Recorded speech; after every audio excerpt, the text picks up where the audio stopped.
Well,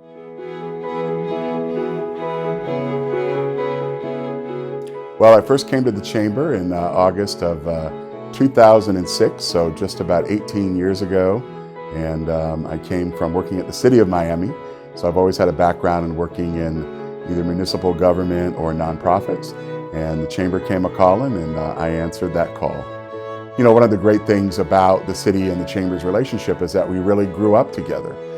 The City of Coral Gables was founded in April of 1925, and of course we were founded in October of 1925, just a few months apart, by the same founder, George Merrick. He was our first chairman of the board, as he was the city's founder. As we grew up together, there was a lot of synergy and energy between the city and the Chamber. Obviously, the city is very dependent on, what we do in the business community and how we work together, but also providing great quality of life and services that extend out to all of our residents. All of that is, come together over the last 98 years to create something very special in our downtown.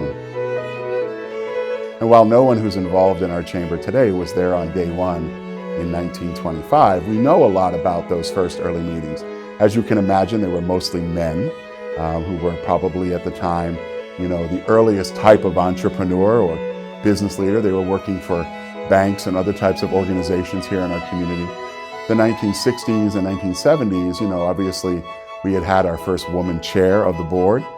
We had a much more diverse organization that was reflective of our changing community, more Latinos who were coming into the community. We started to see ourselves even more so as the international city that George Merrick envisioned. Certainly the University of Miami was leading the way in the types of programs, majors, and graduates that it was graduating.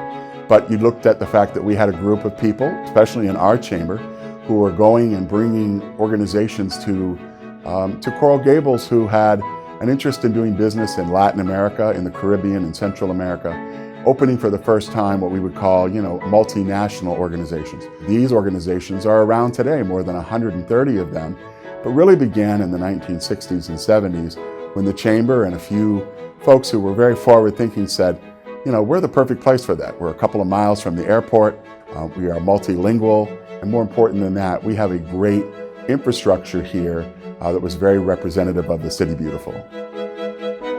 We're going to have a legacy that everybody is on board with, but also a mission and a strategic plan that everyone has embraced.